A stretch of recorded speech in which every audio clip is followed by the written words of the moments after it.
dan menyaners dimanapun Anda berada. Kita ketemu kembali ya, Rabu, sekarang ini Rabu tanggal 13, Rabu Pahing, di episode yang ke-74. Izin untuk Mas Agung dulu.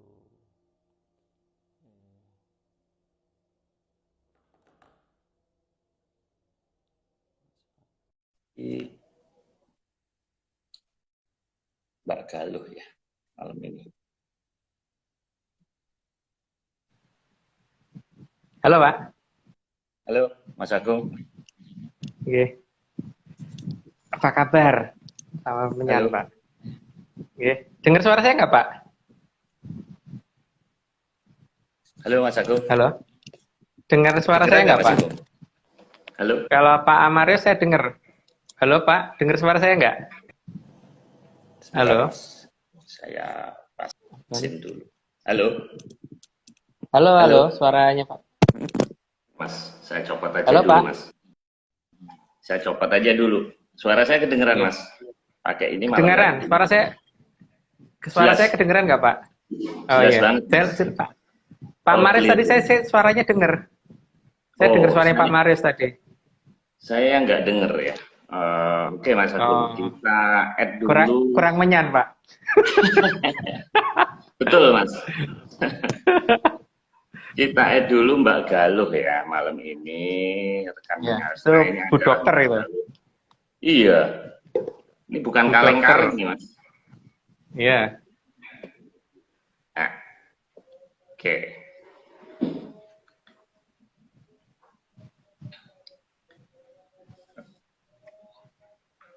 Kita tunggu. Mas Agung, malam ini kita episode ke-74 ya. Ketupat berarti. Ke-74. Jumpat. Iya. Mbak Galuh. Ini sudah invited ini. Belum masuk. Halo, Mbak Galuh. Saya tadi juga lama kayaknya. Iya. Mbak Galuh itu aslinya di daerah Kediri, Wates Kediri itu. Jadi Wates, ya? beliau seorang dokter. Bapaknya dokter, ya, dia juga dokter. Oh, ini keluarga menyanyi juga ini. Iya. Dokter Cap Menyan itu bapaknya. Dulu kalau ekspedisi ke Jawa Timur biasanya bareng sama beliau itu. Dulu sama bapaknya. Iya. Ini saya sudah statusnya udah invited ini, Mas. Saya udah invited tapi beliau kok belum muncul ya? Nah, itu dia. Oke. Halo, Mbak Galuh. Ah, ini saya invite lagi. Udah saya invite lagi. Nah. Halo, Mbak. Halo, Mas Agung. Halo, salam kenal, Mbak Galuh. Selamat kenal, Mas. Ini posisi di mana, Mbak? Di Jawa Timur atau di Jawa Tengah? Atau di luar angkasa, Mbak? Saya masih di Kediri, Mas Agung. Di rumah Wates. Iya. Oh iya, yang dulu itu ya? Iya, leres. Ngumpul-ngumpul itu. Gamelannya masih banyak, Mbak, di situ? Ya, masih. Punya Bapak masih ada. Cuman ini pandemi ini loh yang nggak bisa nggak bisa main lagi gamelannya. Nggih. Ini pasiennya udah disuruh pulang belum, Mbak?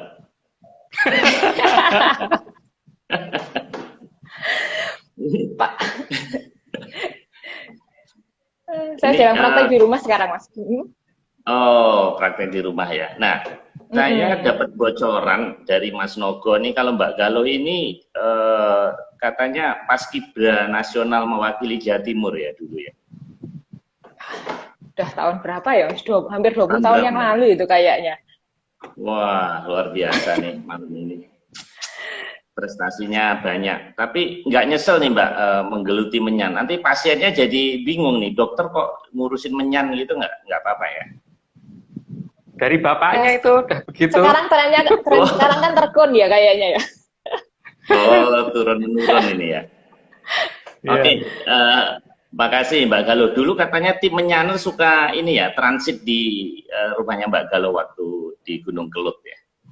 J, sering sih beberapa kali ya Mas Agung ya mampir ke rumah J. Iya, iya. Ya. Kalau Sering waktu banget. Oke. Udah dapat kaosnya belum, Mbak Gal? Belum ya? belum. Kaos. Kaos apa ini? Oh, belum. Kaos Atlantis, kaos menyan. Nah, Ya nanti, ini Mbak, kayak yang saya pakai nah, ini. kayak itu. Belum Kayaknya ya? saya belum kebagian itu Mas Oh, ya. Agung. Nanti kita kirim, Mbak ya. Nadong Mas Nogo ya. Iya, saya tak nadang Mas Nogo. Padahal hampir setiap minggu saya Iya. ketemu. 2 minggu sekali paling nggak itu ketemu. Oke. Kalau nggak dikasih live aja sekarang, Mbak. Kalau nggak mau, Disuruh ngambek gitu. Oke. Kalau saya ngambek, saya yang dibuang dari keluarga menyan ini kayaknya. Oh, iya. Waduh, dan Bapak ini juga kolektor pusaka dan wayang, Mbak ya? Dalang juga ya? Kebetulan begitu. Oh. Pelukis juga. Ini salah satu lukisan Bapak nih di belakang saya ini. Oh, artinya apa ini, Mbak? Lukisan tentang apa? Lukisan ini tentang pawon ya, istilahnya seorang ibu itu tidak bisa meninggalkan dapurnya karena kehidupan dari sebuah keluarga itu berawal dari ibu, intinya seperti itu. Oh, iya. Ibu yang lagi cetek Tapi- geni ini ceritanya. Tapi ada lukisan yang gawat Mbak ya. Lukisannya Bapak itu banyak yang bahaya ya. Banyak bahayanya daripada enggaknya kayaknya. Iya. Oh, iya. Di ruangan khusus itu. Pak Marus tidak perlu tahu itu. Belum Nanti cukup kita umur. bahas di Zoom aja. Nanti kita Oh, bahas. nggak Nanti boleh, kayaknya- nggak boleh. Jangan, Jangan Mbak, sih. jangan. Jangan pernah ditaruh di Zoom sekalipun. Oke. Jangan, ada lukisan yang bahaya, Pak, soalnya. Ya.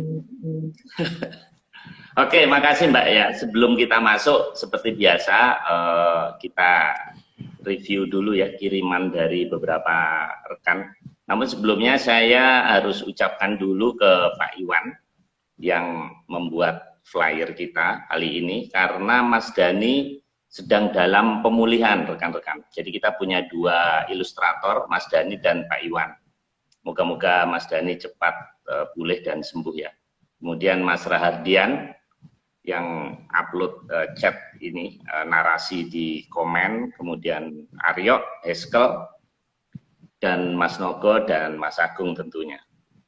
Kita review sebentar, seperti apa. Kurang tinggi Mas ya. Oke. Ya.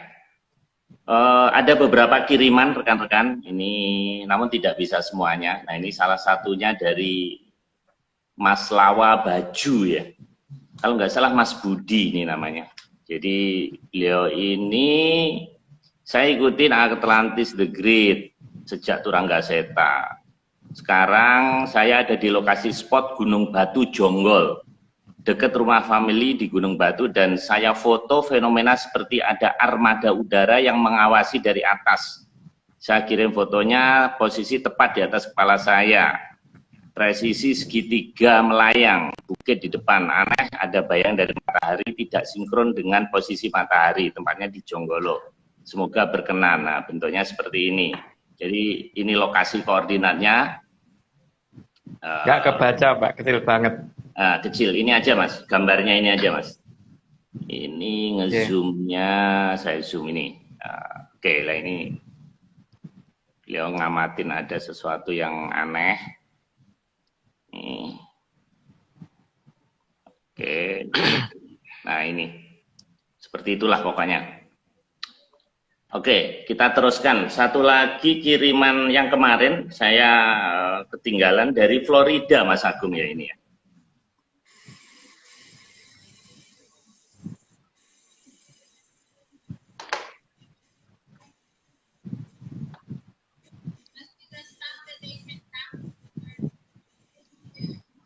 Yang kelap-kelip itu ya.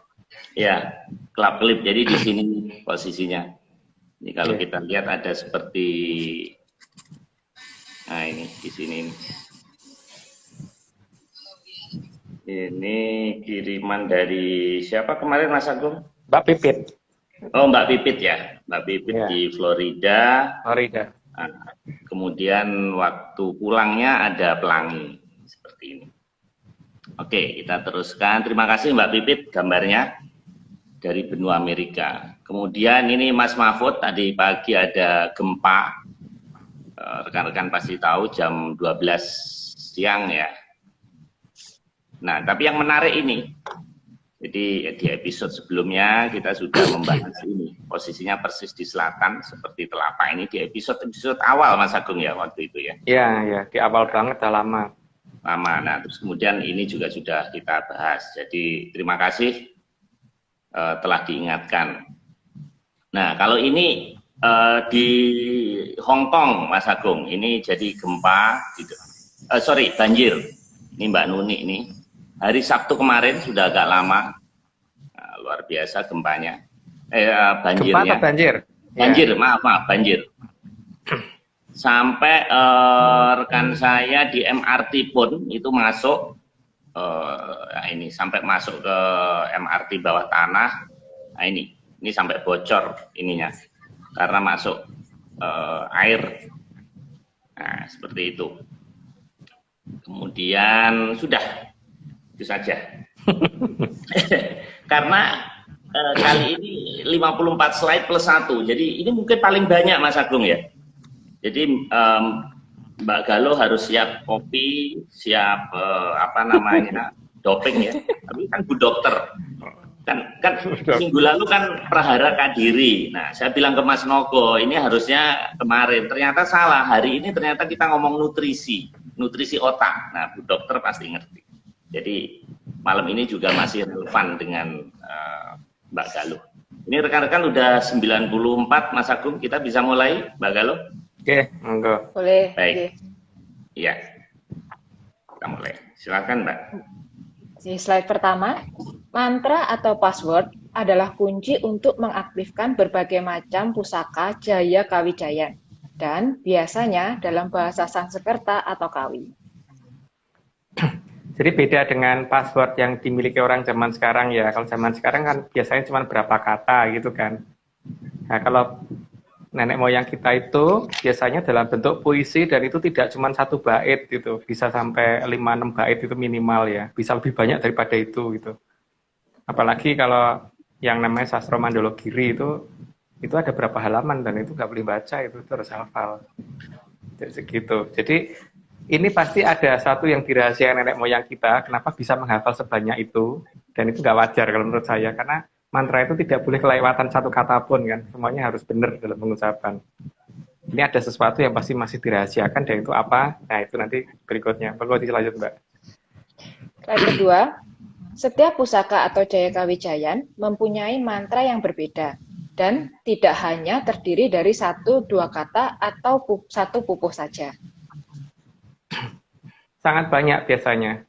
Jadi mulai dari awalan sampai akhirannya itu cukup lumayan dan itu masih belum ditambah dengan kalau yang ada ininya ya, nada-nadanya. Kadang ada yang pakai nada tertentu kan, ketika ada nadanya itu nadanya salah juga nggak akan ada fungsinya. Jadi ada cengkoknya lagunya dan sebagainya itu ada yang seperti itu. Jadi itu semua harus dibaca secara benar dengan nada yang tepat, tidak cuma seperti membaca teks biasa, itu nggak bisa. Dan biasanya yang namanya password nggak boleh ditulis karena itu merupakan suatu kata-kata sandi yang dirahasiakan kan. Karena kalau ditulis ini akan ketahuan banyak orang dan memang yang namanya pusaka itu per pusaka seperti halnya laptop, per laptop itu punya password masing-masing kan, sendiri-sendiri gitu. Jadi tidak bisa semuanya dikatakan sama. Jadi pusaka satu dan pusaka yang lain itu kalau memanfaatkannya menggunakan satu mantra nggak bisa, tetap harus berbeda-beda. Ini menunjukkan bahwa ada suatu kecerdasan luar biasa yang dimiliki nenek moyang kita yang saat ini hilang. Nah itu apa? Monggo dilanjut dulu Mbak. Slide ketiga, banyak mantra yang berupa sastra nan indah dan tidak pendek, ibarat puisi yang sangat panjang, indah, dan menggetarkan.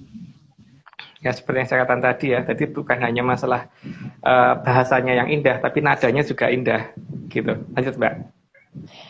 Slide keempat, dibutuhkan kecerdasan khusus untuk mengingat dan merekam itu semua. Dan itu semua tergantung dari kemampuan memori otak manusia. Logikanya sekarang kita itu menghafal nomor telepon aja susah kan? nomor telepon itu cuma berapa digit sih gitu loh. Kalau dibandingkan beliau itu, apalagi beberapa mantra khusus itu benar-benar bisa sampai 3 halaman lebih gitu loh. Dan itu penuh dalam tulisan yang sangat kecil-kecil ya, bukan gede-gede gitu. Apalagi ya seperti Sastro Kamoksa itu ada 10 halaman sendiri kan, itu kalau dibaca secara semuanya. Kalau ditulis ya, tapi makanya tidak boleh ditulis. Terus ada yang paling pendek itu kan biasanya mantra-mantra pusaka yang sangat-sangat pendek. Sangat pendeknya pun biasanya kalau dalam satu bait, satu puisi itu tidak cuma satu bait. Biasanya satu bait itu kan biasanya ada 4 atau 5, ada 5 kata, terus 5 apa namanya itu? Bukan kata, kalau kata apa ini? 5 kalimat, 5 kalimat, terus satu bait, 5 kalimat bisa minimal di 5 atau 6 bait gitu kan.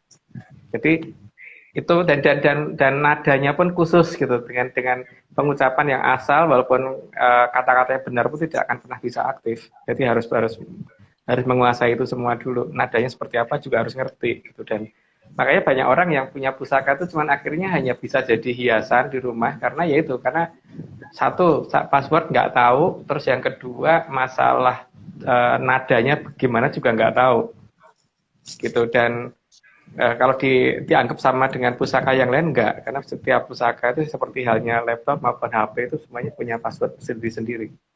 Kecuali tergantung yang punya ya, yang dulu itu memberikan passwordnya apa, tergantung itu. Monggo dilanjut, Mbak. Slide kelima, menurut para ilmuwan, otak adalah mesin penggerak tubuh yang bertanggung jawab dalam berbagai fungsi yang kompleks. Mulai dari emosi, gerak-gerik tubuh, pemikiran, penyimpanan memori, perilaku, hingga kesadaran manusia semua diatur oleh otak. Kalau itu mungkin Mbak Galuh yang lebih bisa jelaskan karena seorang dokter. Cuman kalau saya ngertinya teorinya begitu ya itu. Karena saya kan bukan pakar teorinya, tapi kalau itu cuman kata orang gitu. Mungkin Mbak Galuh lebih pinter, lebih mengerti tentang itu. Maka dilanjut Mbak. Cicak ngajarin buaya nanti Mas Agung. Yang ini di. Oh, enggak lah. Iya benar Pak, seperti itu. Kalau saya ngomong begitu ya iya. Ini Bu dokter yang pakar dokter loh Pak. Bu dokter pakar dokter dan bapaknya pakar dokter plus menyan. Iya. Enggak dilanjut Mbak. Nih, slide ke-6. Kembali menurut para ilmuwan bahwa manusia peradaban saat ini baru mampu mengaktifkan hanya 10% dari kemampuan otaknya. Tidak lebih dari 5% saja kalau menurut Babat Menyan. Ya, kalau kata pakar di bawah sekitar maksimum baru 10%, tapi kalau saya yang ngomong kayaknya di bawah 5% deh. Karena sekarang logikanya orang menghafalkan satu posisi angka, satu nomor telepon aja rata-rata udah pada kesulitan, nggak kayak nenek moyang kita dulu.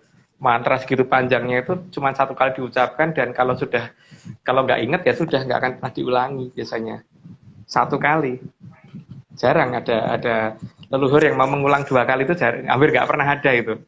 Satu kali diucapkan, kalau nggak bisa mengingat ya salahmu dewe, rata-rata begitu.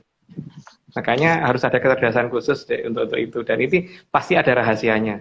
Monggo dilanjut, Pak. Slide ke-7, pada dasarnya kemampuan otak itu bisa ditingkatkan dengan asupan nutrisi yang bagus dan tepat. Bahkan, kalau memahami Babat Menyan, selain nutrisi, peningkatan kemampuan otak juga dari tambahan anugerah. Ya, ada tambahan itu juga ya memang. Tapi untuk yang berhubungan dengan nutrisi, maka Mbak Galuh lebih ngerti daripada saya harusnya. Tapi yang berhubungan dengan Babat Menyan, ya mungkin saya sedikit lebih ngerti, gitu ya. Bukan lebih banyak ngerti, lebih sedikit ngerti mungkin dengan masalah itu, karena memang ada laku khusus sih ya, untuk membuat itu sehingga kita jadi lebih gampang untuk menghafal sesuatu gitu. Monggo lanjut Mbak. Slide ke-8. Asupan nutrisi terdiri dari nabati dan hewani. Untuk hewani bisa terdiri dari telur, susu, ikan, dan daging. Itu tidak perlu saya jelaskan karena pakarnya di depan saya. Pakarnya karena sekolah ini Mas Agung, bukan karena pakar yang beneran pakar ini kayaknya. Pakar panjenengan toh Mbak. Dalam hal ini kan saya cuman hanya mendengar kata orang kalau dalam ini gitu. Dan ini harus dirasakan Mas Agung, harus dimakan bukan diceritakan ini. Iya. Banyak makanan. Oke, lanjut, Mbak. Slide ke-9. Sedangkan nutrisi nabati terdiri dari beras, gandum, jagung, kacang-kacangan, sayuran, dan berbagai macam buah-buahan. Dilanjut, karena Mbak ini pakarnya di panjenengan itu kalau dalam hal ini. Kalau saya cuma bisa domblong. Yang slide berikutnya saya yang domblong ini, Mas. Slide ke-10. Terdapat satu jenis buah yang sangat istimewa atau dinamakan buah pengetahuan. Ini apabila dikonsumsi, manusia dapat meningkatkan kemampuan otak sampai mendekati maksimal.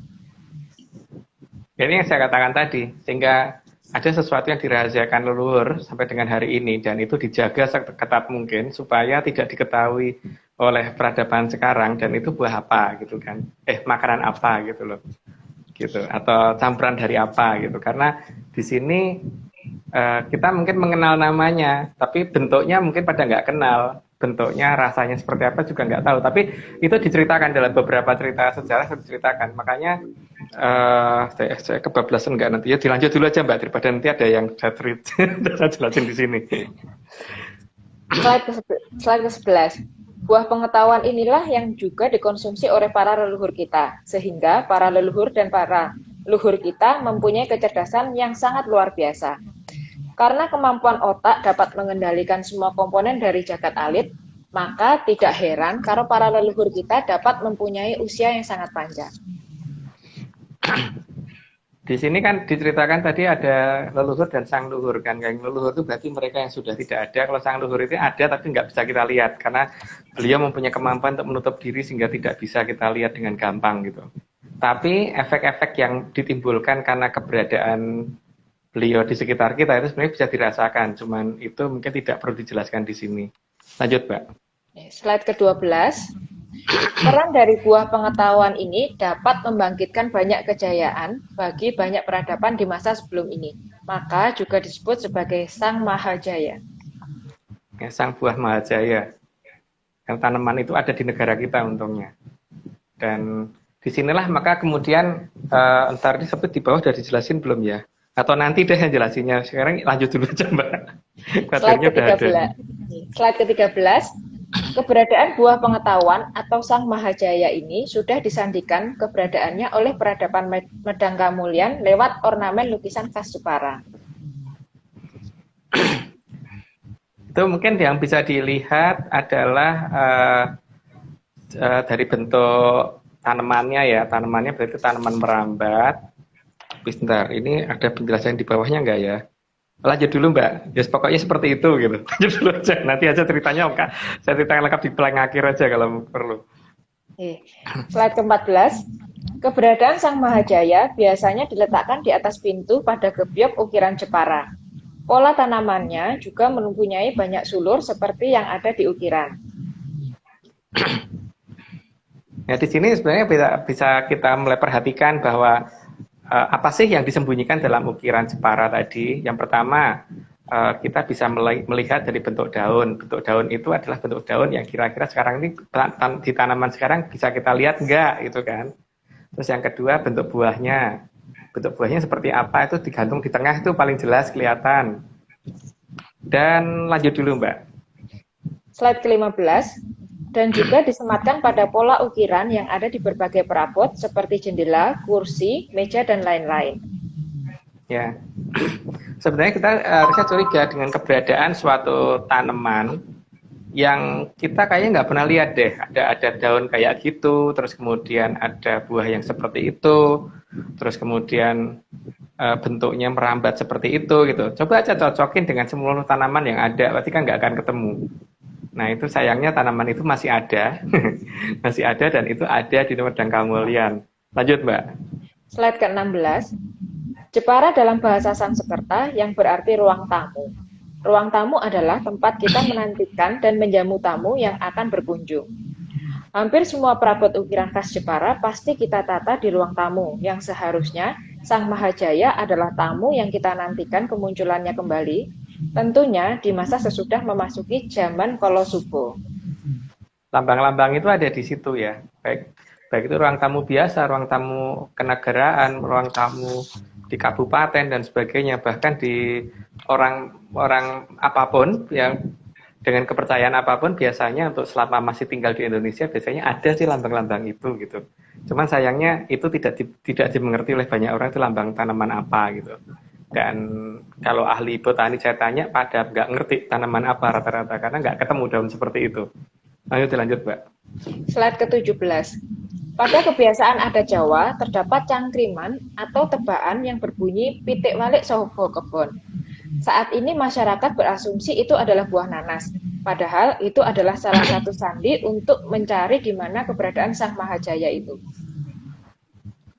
Bentuknya memang mirip nanas, tapi kalau dikatakan pitik walik soho kebon, kalau nanas itu enggak pitik walik karena ekornya masih di atas. Tapi dikatakan begitu tuh karena ya posisinya itu tanaman merambat yang kemudian buahnya itu menggantung ke arah bawah gitu kan. Jadi kayak nanas kebalik kan. Yang biasanya ada di dahan-dahan pohon yang lebih besar karena merambat di pohon yang lebih besar biasanya. Maka dikatakan pitik walik soho kebon. Jadi mirip nanas tapi bentuknya kebalik ke bawah gitu. Gitu. Jadi ini kita bukan ngomong buah yang saat ini dimengerti orang ya. Ini buah yang mungkin belum diketahui orang banyak dan bentuk daunnya seperti yang ada di ukiran. Jadi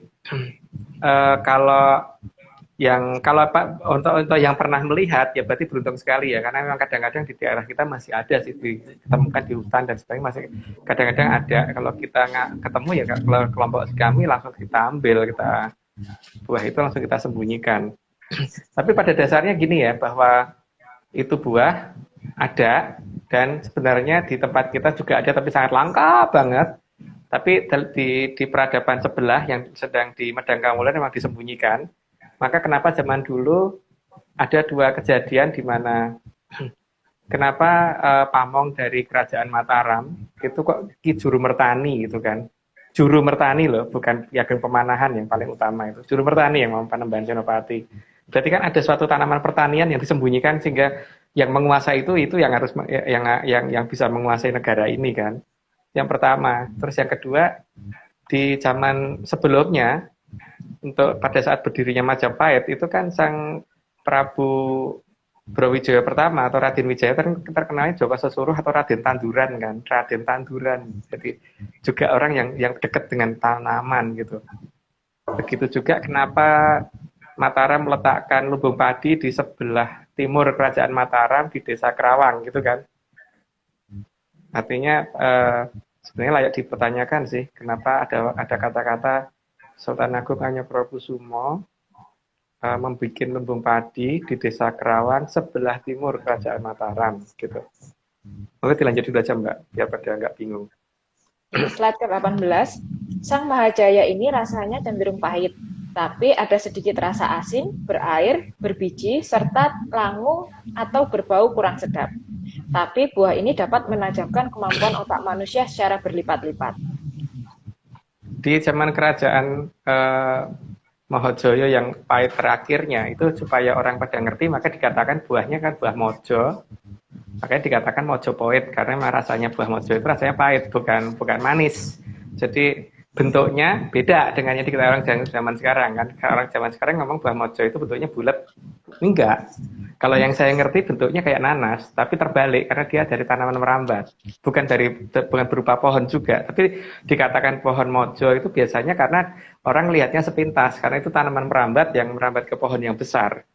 Terus kalau rasanya sudah jelas pahit, tapi baunya langu, makanya kadang-kadang mojo pahit disebut mojo langu kan. Kemudian untuk penjelasan yang lain itu sudah cukup jelas lah. Mungkin dilanjut aja Mbak. Slide ke-19, gambaran itu yang disandikan juga dalam dongeng anak yang berjudul Timun Mas. Itu hanya penggambaran cerita zaman dulu, tapi cuman sayangnya dalam cerita Timun Mas itu tidak dijelaskan bahwa timunnya itu bukan, itu hanya menjelaskan warnanya sih sebenarnya. Kalau warnanya kuning, gitu kan, Timun Mas warna kuning dan agak berlendir gitu sehingga agak mengkilat. Jadi bentuknya hampir kayak nanas, tapi selalu kayak kebalik, kayak nanas kebalik karena posisinya itu ada di atas, kemudian daun nanasnya itu ada di bawah, terus agak berlendir, jadi kelihatan agak mengkilat. Gitu. Jadi Timun Mas ini hanya menunjukkan warna dan bentuknya kalau terkena sinar matahari ya Mbak. Lanjut Mbak. Slide ke-20, lewat biji, jarum, garam, dan terasi, sang timun mas dapat mengamankan kehidupannya dari kejaran sang buto ijo.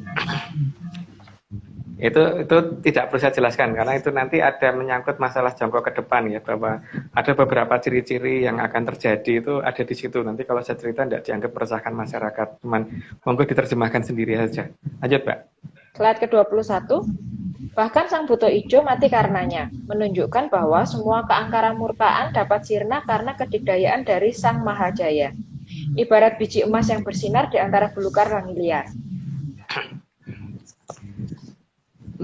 Di sini karena orang yang ini nanti berhak mendapatkan buah tersebut kan orang yang nanti ya, kalau kita kan hanya mendapatkan buah yang belum matang. Untuk yang mendapatkan yang matang dan bisa mengkonsumsi itu memang orang yang sudah ditunjuk, itu tinggal dilihat aja nanti.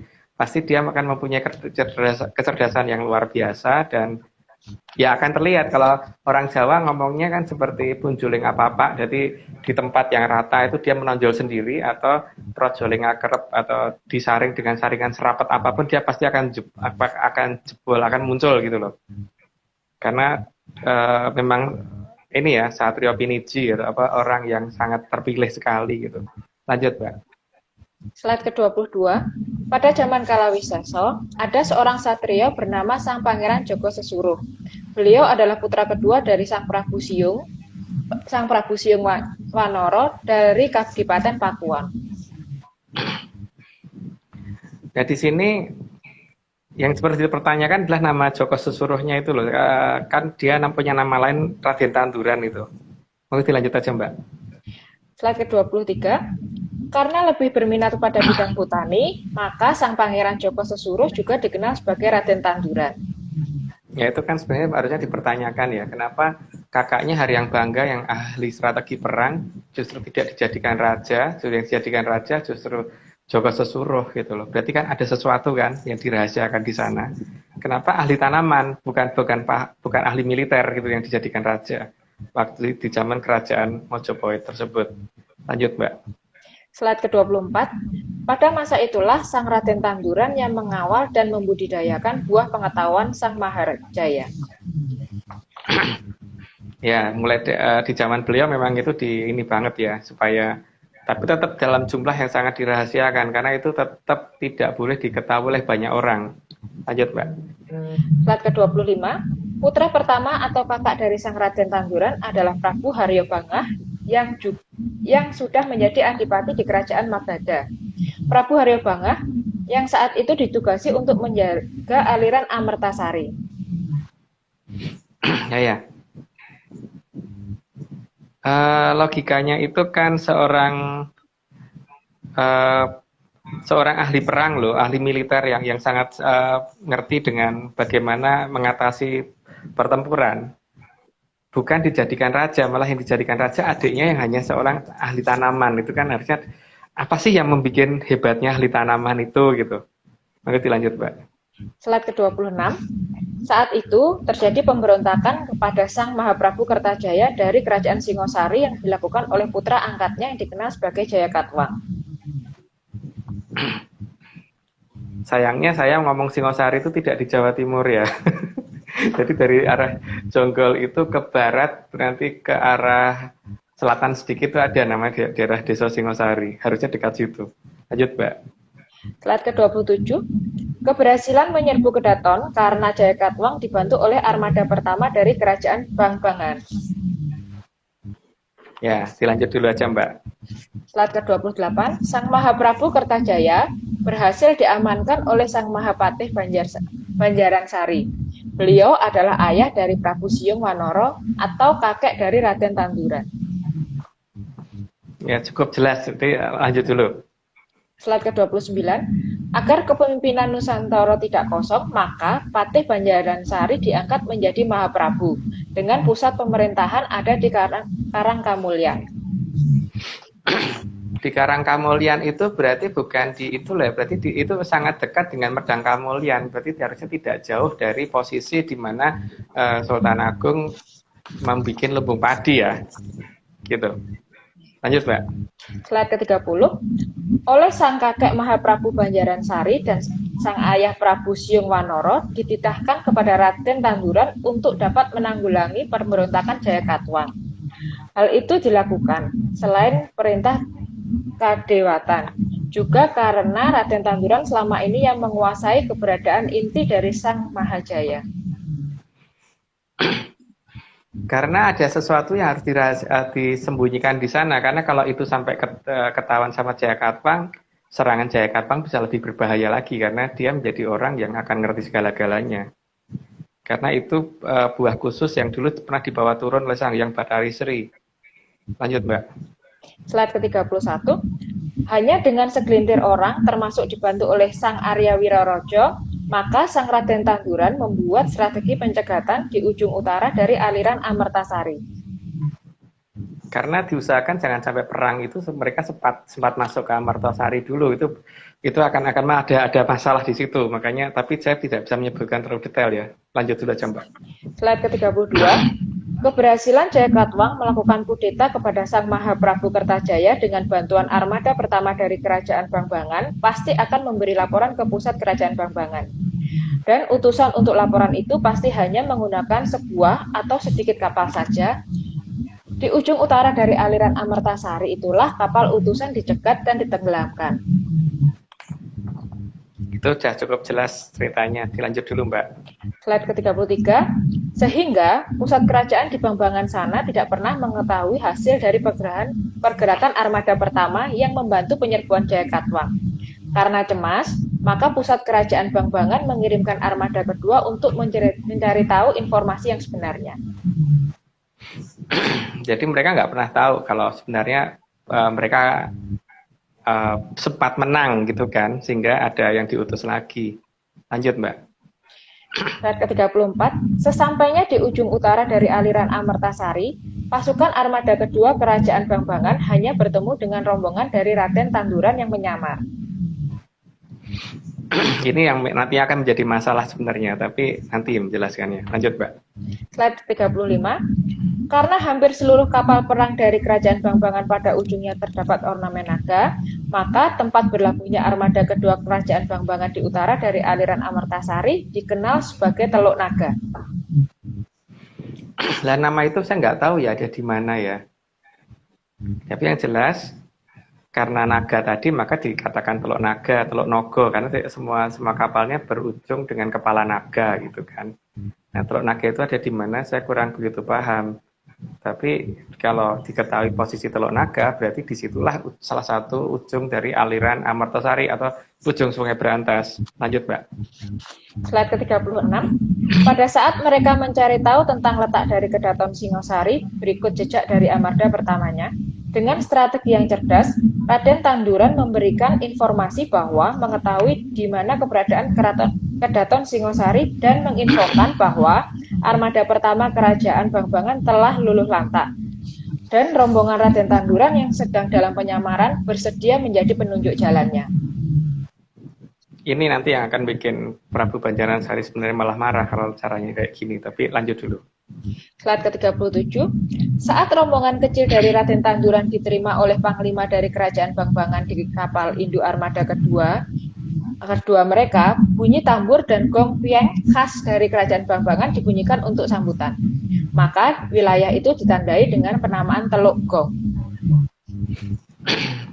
Ini nama di utara dari Sungai Berantas ya. Jadi kalau ketemu daerah namanya Teluk Gong itu berarti harusnya ada di salah satu ujung barat ya, satu barat utara dari Sungai Berantas. Nah, tapi sayangnya saya nggak ngerti itu Teluk Gong itu ada di mana. Monggo dilanjut, Mbak. Slide ke-38. Maka ditunjuklah rombongan Raden Tanduran oleh Panglima Armada kedua Kerajaan Bangbangan untuk menjadi petunjuk jalan dalam penyerbuan besar-besaran. Oleh Raden Tanduran, armada kedua Kerajaan Bangbangan diarahkan untuk menyusuri kanal sisi timur dari aliran Amertasari menuju Pasanggerahan. Jadi ya akhirnya supaya tidak masuk ke Amertasari harus lewat kanal. Kanalnya kan ada di barat sama di timur itu, ada dua kanal. Dan kanal barat sama kanal timur nanti juga akan menuju ke Pesanggerahan Barat dan Pesanggerahan Timur. Maka harusnya ada 2 jenis pesanggerahan. Lanjut dulu aja, Mbak. Slide ke-39, armada kedua kerajaan Bangbangan tidak mengetahui kalau di Pesanggerahan adalah tempat bermukimnya Jayakatwang beserta armada pertama dari kerajaan Bangbangan. Untuk melengkapi strategi proses penyerbuan ini, oleh Raden Tanduran diarahkan armada kedua dalam kondisi siap perang. Dan pelayaran melewati kanal sisi timur dari aliran Amertasari dalam kondisi malam hari dan sangat gelap. Ini bukan pertempurannya orang di Jawa ya. Kalau di Jawa biasanya kan orang tuh kalau perang posisinya harus terang. Ini kan dari negara lain, sehingga mereka memang diarahkan supaya nggak sadar ya bahwa yang diserang adalah temennya sendiri gitu. Lanjut, Mbak. Slide ke-40. Percaya akan arahan dari Raden Tanduran, sesampai di Pesanggerahan, armada kedua langsung menyerbu dan meluluh lantakkan semua kapal perang yang ada di Pesanggerahan. Mereka tidak sadar kalau sebetulnya mereka berperang antar mereka sendiri. Karena tidak melihat lawannya seperti apa kan, karena malam, sehingga karena gelap, sehingga akhirnya mereka nggak sadar kalau yang mereka serang adalah armada mereka sendiri di armada pertama. Lanjut, Mbak. Slide ke-41, armada perang kerajaan Bangbangan saling tumpas dan saat itu juga Raden Tanduran berhasil mengalahkan Jayakatwang. Seluruh pemberontakan berhasil dipadamkan dengan strategi nabok nyilih tangan. Jadi sudah jelas sih ceritanya seperti itu. Lanjut dulu aja, Mbak. Slide ke-42, atas perkenan dari Sang Mahaprabu Banjaransari, Raden Tanduran kemudian mendirikan kerajaan sendiri. Nama kerajaan diambil dari keberadaan Raden Tanduran yang selama ini mengampu buah pengetahuan Sang Mahajaya. Jadi untuk mengingatkan bahwa di negara ini pernah ada buah seperti itu, maka nama kerajaan menggunakan nama buah itu supaya orang jangan melupakan itu gitu maksudnya. Jadi bahkan ditinggalkan beberapa ornamen berupa ukiran, baik itu ukiran di kursi, ukiran di gamelan, ukiran di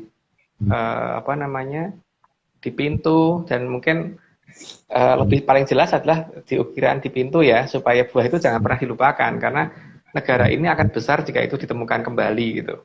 Tapi untuk menemukan itu memang tidak gampang karena butuh petunjuk. Lanjut, Mbak. Slide ke-43, dahulu para leluhur kita suka menyingkat kata seperti Maharesi menjadi Maharsi atau Doromas menjadi Domas dan lain-lain. Begitu juga Sang Mahajaya menjadi Maja. Itu makin jelas ya, nama buahnya buah majo. Kalau dalam Sanskerta mungkin ngomongnya maja, kalau dalam bahasa Kawi ngomongnya mojo gitu kan. Karena huruf A itu kan dibaca O, jadi dinamakan buah mojo. Dan buah mojo itu yang saya tahu bentuknya tidak bunder gitu kan. Tapi karena yang beredar di Jawa Timur itu bentuknya dikatakan bulat dan cukup besar ya, hampir sebesar semangka ya kalau nggak salah itu. Cuman warnanya hijau semua kan. Tapi yang saya tahu warnanya juga tidak hijau gitu. Bentuknya malah mirip nanas, tapi warnanya nggak hijau. Terus kalau buah maja yang ada di Jawa Timur itu saya waktu merasakan rasanya manis, padahal dalam cerita sejarah itu rasanya pahit gitu kan. Jadi buah mojo itu harusnya yang benar yang rasanya pahit. Terus baunya juga harusnya langu, bukan berbau seperti yang buah mojo yang ada. Jadi kesimpulannya buah maja yang saya ketahui dan yang saya ceritakan ini berbeda dengan buah maja yang ada di Jawa Timur ya. Karena nggak tahu, ada beda kosakata antara saya dengan masyarakat Jawa Timur di sini. Tunggu dilanjut, Mbak. Slide ke-44, di masa itu juga dominan dengan penggunaan bahasa Kawi. Pada bahasa Sanskerta, huruf vokal A akan dibaca menjadi O kalau dalam bahasa Kawi. Karena Sang Maharaja rasanya cenderung pahit, maka pahit dalam bahasa Kawi menjadi poit. Maka nama kerajaan yang didirikan oleh Raden Tanduran menjadi Mojopoit. Ya. Kalau saya ngomongnya Majapahit ya, tadi kalau ada orang ngomong bahwa kerajaan Majapahit ada di Jawa Timur, ya itu hak mereka ya, bahwa itu Majapahit. Tapi kalau Majapahit saya tahunya nggak di Jawa Timur, gitu, karena Mbah Mojonya harusnya ada di Medang Kamulyan saat ini. Bahkan Raden Tanduran waktu itu harus mengalami laku yang cukup serius, cukup susah, supaya bisa menemukan buah itu sampai akhirnya beliau berhasil mendapatkan buah itu dari Medang Kamulian. Dan kerajaan Medang Kamulian pasti masih ada, Lemuria masih ada karena harus menyembunyikan itu kan. Tugas Lemuria memang itu, menyembunyikan keberadaan buah Mojo yang pernah dijadikan simbol dari kerajaan Mojopoit, bukan Majapahit ya. Lanjut, Mbak. Slide ke-45, Raden Tanduran bergelar Sang Mahaprabu Jako Sesuruh atau Brawijaya, yang berarti putra yang paling jaya atau lebih dikenal sebagai Raden Wijaya. Bro itu artinya anak kan, kalau Bre itu keponakan.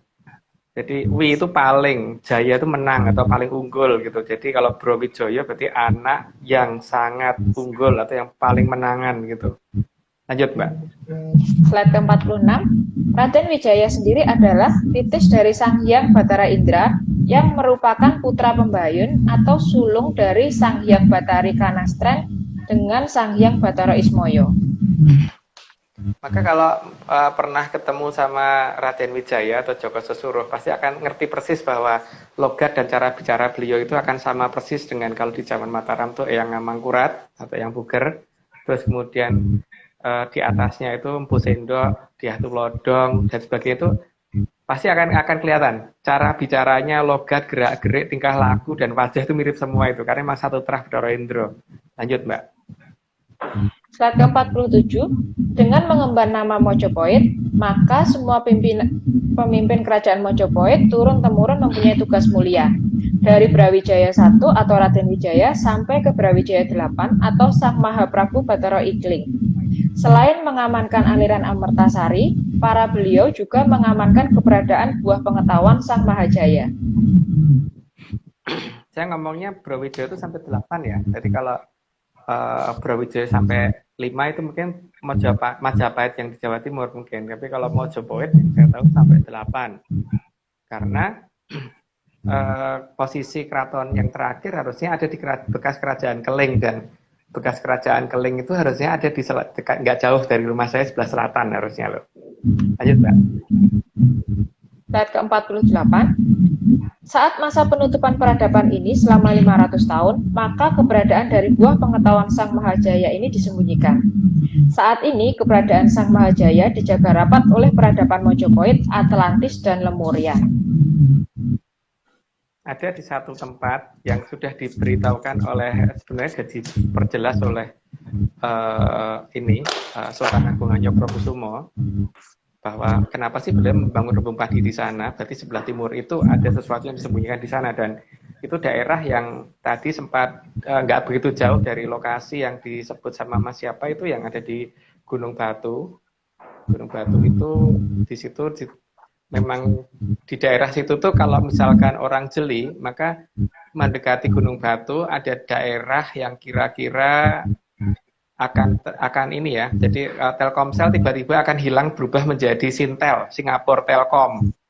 Terus jarak berapa meter akan berubah menjadi Malaytel, Malaysian Telkom. Itu tapi kalau cermat ya, mengamati HP sambil jalan pelan-pelan gitu. Nanti akan ada di daerah dekat sana. Nah, nggak jauh dari situ kan berarti ada yang mempengaruhi intervensi dari seluler di situ kan. Dan lucunya daerah itu adalah daerah yang sebelah barat dan sebelah timur dan sebelah selatan ketutup bukit-bukit yang sangat besar. Tapi di situ semua siaran radio dari Jakarta jelas, nggak ada yang keputus gitu, nggak ada yang jelek gitu loh. Semua siaran radio dari Jakarta, televisi di situ juga jelas semua gitu. Jadi sebenarnya cukup aneh wilayah itu. Terus matahari kalau pada saat siang hari itu terang benderangnya itu selalu kelihatan redup, padahal di situ pasti nggak mendung gitu. Ya itulah daerah itu pasti nggak akan jauh dari di mana Medang Kamulian berada. Lanjut, Pak. Slide ke-49, keberadaan dari inti buah pengetahuan Sang Mahajaya dijaga secara seksama oleh 2 ekor naga. Dalam cerita pewayangan kita begitu ya. Jadi makanya di bagian tengah dari gong gamelan itu digambarkan adanya buah Mahajaya yang selalu digambarkan sebagai buah yang ada garis-garisnya gitu. Jadi penggambaran kayak buah nanas ya sebenarnya. Dan ada 2 naga yang menjaga. Jadi memang begitu penggambarannya. Lanjut dulu, Mbak.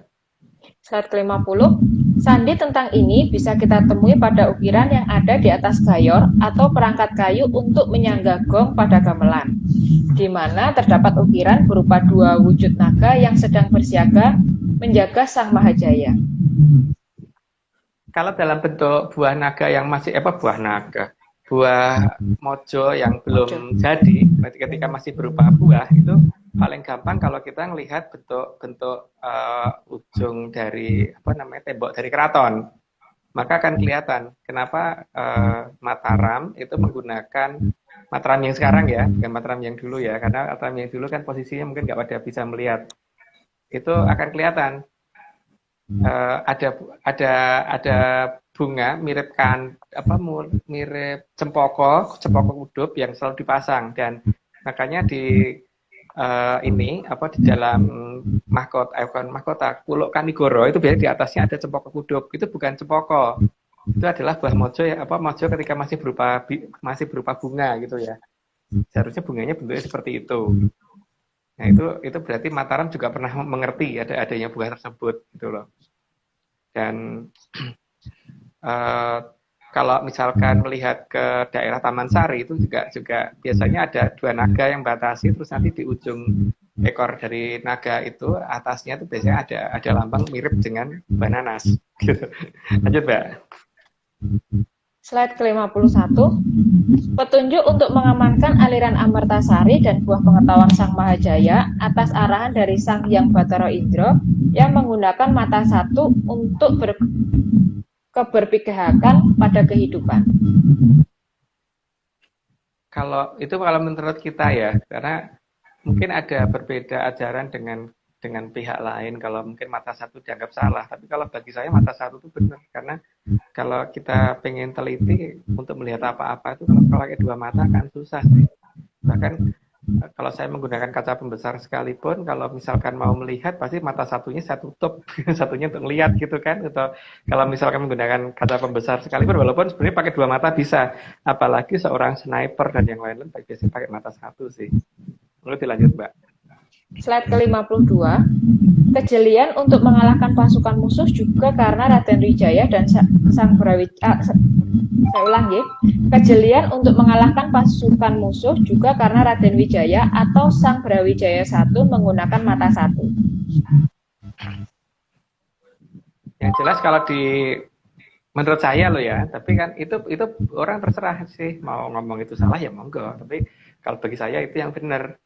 Dan saya tidak meminta untuk orang ngikutin ini ya, karena ini dongeng gitu loh. Yang namanya dongeng itu mau percaya terserah, tapi kalau dipercaya kayaknya juga aneh sih namanya dongeng kok dipercaya gitu kan. Ini anggap aja saya dongeng, tapi dongeng saya itu mengarah ke arah mata satu. Lanjut, Mbak. Slide ke-53, begitu juga yang dilakukan oleh Sang Maharaja Prabu Bathara Ikling atau Brawijaya VIII sebagai raja terakhir Mojopahit yang sudah melihat akan datangnya Kalasuba dengan mata satunya. Karena gini ya, bagaimanapun juga yang diajarkan di kerajaan Mataram, nggak tahu Ram artinya apa, tapi yang jelas wayang yang mereka ajarkan adalah pakemnya ada di wayang kulit, dan wayang kulit itu Satrio, Bathara, Dewa dan sebagainya itu biasanya digambarkan matanya satu, tapi kalau Buto yang galak banget itu beda banget matanya dua gitu. Jadi artinya kerajaan Mataram apa ya, moga-moga Ram itu diketahui artinya apa gitu. Tapi ya itu cerita saya. Lanjut, Mbak. Slide ke-54, amrepeki pambukaning gedung Jawi tan iyo hyang samirono loroping pusakaning hyang barat melok tanpa aling angliputi triningrat. Ya itu sesuatu bahasa yang tidak mungkin kita terjemahkan, karena itu hanya untuk menyatakan bahwa cerita ini sudah kita buka, dan cerita ini monggo terserah masyarakat. Tujuan kita hanya supaya pada eling lan waspada nanti, supaya nanti, dan kita bukan menakut-nakuti bahwa Jakarta akan tenggelam dan sebagainya, tidak, cuma kita memberitahukan bahwa Berantas akan dibuka dan Jakarta ada di atas Berantas gitu aja ya. Jadi kita nggak ngomong kalau Jakarta akan tenggelam, cuma Berantas akan dibuka. Dan monggo Pak Presiden Joko Widodo sudah melakukan hal yang benar untuk melakukan pemindahan ibu kota secepat mungkin, itu sebenarnya sudah tepat, cuman kok lambat ya sayangnya gitu. Monggo dilanjut Mbak. Udah ya? Habis Pak? Ya, Pak. Sudah 50 Pak. Oh iya. Ya, apa ini? Terakhir ya, pesan sponsor Mas ya. Oh iya. Dalam pesan sponsor itu kan seperti biasanya kita selalu mengingatkan bahwa hati-hati dengan daru beksi. Terus kemudian dalam pergantian zaman itu akan ada yang namanya kumambange watu hitam sileme perahu gabus, itu harus diingat-ingat itu nanti, karena kalau itu sudah muncul berarti sudah akan ganti zaman. Terus ada 3 negara ya yang saat ini akan mendukung kita pada saat nanti negara ini akan muncul kembali, terutama 3 negara inilah yang menyembunyikan keberadaan buah mohojoyo atau buah mojo. Terus tentang apa yang akan terjadi ya monggo dicari sendirilah, yang jelas seperti itu. Jadi kita tidak nakut-nakutin orang loh ya, tidak nakut-nakutin orang, jadi jangan sampai ada yang takut kalau jangan berprasangka yang tidak tidak ada sesuatu hal yang mengerikan. Yang penting eling waspada, dan supaya eling waspada maka kita sudah menjelaskan di mana berantas sebenarnya gitu ya, bagi kita ya. Tapi kalau ada orang yang ngomong berantas Jawa Timur itu hak mereka. Lanjut Mas. Monggo Pak Marius. Ya, tadi ada 54 slide ya, tapi saya lebih tertarik lihat Mbak Galuh daripada slide-nya Mas Nogo tadi. Jadi saya kurang konsentrasi tadi. Saya nggak bisa ngasih ulasan karena paskibraka Mas Agung, saya jadi minder gitu. Dokter paskibraka pula gitu. Nah, saya dapat kiriman nih dari Mas Nogo. Jadi di belahan dunia lain ini sedang terjadi banyak bencana, Mas Agung. Ini pembangkit listrik, Lebanon gelap gulita, kemudian Eropa juga, negara Arab mengalami kegelapan, kemudian Inggris juga mengalami krisis listrik, kemudian Cina, India, dan banyak lain. Memang agak aneh. Padahal pandemi belum pulih, artinya mesin-mesin produksi belum jalan, mal-mal nggak buka, kantor tutup, tapi harga energi naik. Bahkan gas kemarin Pertamax turbo kan juga udah naik, minyak goreng juga naik, sawit itu juga naik, batu bara naik, minyak bumi, bensin apa lagi. Padahal pesawat belum jalan. Jadi saya nggak tahu ini bakal terjadi apa lagi Mas Agung setelah apakah daru beksi juga sudah mulai beraksi. Nah, namun demikian Mas Agung mungkin di dalam pembahasan berikutnya masih berkisar sang puspo tajem Mas ya, masih itu atau topik lain? Masih Pak, ini sebenarnya masih banyak teman. Ini saya mau berunding dulu sama teman-teman, apakah ini harus kita buka semua atau kita batasin sampai ke serial keberapa gitu. Saya kalau diikutin betul buat sampai 500 serial aja belum selesai Pak, karena masih banyak. Kita belum ngomong tentang masalah kenapa ada nama Palmerah loh Pak. Iya kan? Iya. Berarti minimal lubang buaya yang ditanya Pak Mari sudah kita jawab loh ya. Berarti sahur sepuh kalah panjang Mas ya sama ini ya, sama butir-butir pasir di laut nih bakal kalah nih. Kita memecahkan rekor nih nanti Mas. Logikanya gini Pak, justru saya itu bingung kalau cepat selesai. Karena apa? Karena kalau leluhur itu bercerita dari leluhur 1 ke leluhur 2, leluhur 3 dan seterusnya. Kalau satu leluhur menceritakan di zamannya ada apa gitu kan, berarti kalau baru 5 leluhur aja, satu leluhur bisa cerita lebih dari 1 minggu kan Pak. 1 minggu itu kali sekian jam. Terus kemudian kalau kali 5 aja udah sekian banyak ya. Itu belum kalau kita bertanya ke masing-masing kerajaan kan Pak. Ke sekian kerajaan kita tanya ya. Itu bahkan bukan seorang raja pun ditanya pasti akan menjawab loh Pak. Misalkan Pak Marius 2000 tahun lagi ditanya anak bahwa di mana sih posisi istana negara, pasti Pak Marius akan ngomong di Jakarta kan Pak, nggak mungkin ngomong di tengah laut gitu kan. Dan apa namanya, baik tukang becak, tukang sapu jalan dan sebagainya, ditanya pasti akan sama kan jawabannya. Jadi kalau kita bisa bertanya kepada orang di masa lalu, maka kita bisa mengumpulkan informasi dengan sangat banyak kan Pak. Karena informasi itu sangat banyak, maka kalau hanya sampai 10 episode itu namanya keterlaluan Pak, keterlaluan sedikitnya gitu loh. Atau sampai 100 episode itu keterlaluan sangat sedikit gitu loh Pak. Ya. Ini ada yang masuk siapa ya Pak? Saya sengaja undang namanya Mas Sunyoto Berau, kalau nggak salah dari Kalimantan, tapi kok gelap ya? Karena Berau ini kan batu bara, mungkin karena batu bara jadi hitam Mas. Oke, ini Mas Nyoto, aduh ini nggak kelihatan. Saya mau kasih kaos jadi gimana ini? Oke, terpaksa saya undang lagi ya. Coba nih. Ya mohon maaf. Wah, ini udah coba ya. Saya ngawur aja ini, rekan-rekan. Mungkin di sana lagi apa krisis energi. Krisis energi. Ya, betul. Lagi krisis Kalimantan energi. waktu saya pas jalan-jalan di Kalimantan itu yang namanya beli bensin itu ngantrinya sampai panjang loh di pom bensin, Pak. Iya. Betul memang. Saya mengalami banget waktu di Kalimantan itu, berapa hari di Kalimantan itu yang namanya beli bensin itu sampai susah. Semua pom bensin seperti itu loh. Tapi nggak tahu sekarang ya. Tapi waktu saya ke sana iya. Saya kan sempat minggu itu dulu ke Kalimantan. Ya. Ini kayaknya nggak ada yang masuk Mas ini. Pada minder semuanya sama Mbak Galon nggak ada. Nggak bisa. Hanya tiga. Mungkin wajah saya menyeramkan ini. Oh iya. Takut divaksin, takut disuntik. Takut divaksin kali ya. Saya nggak berani meremove Mbak Galuh, takut bendera saya nggak berkibar nanti. Nggak berani. Oke, saya rasa cukup Mas Agung ya. Nanti Mbak Galuh tunggu kaosnya. Ukuran berapa Mbak? L ya Mbak ya? Kan pas kibrat. Ukurannya sebenarnya S kalau kaos saya. Kalau ukuran cowok. Kalau ukuran cewek M.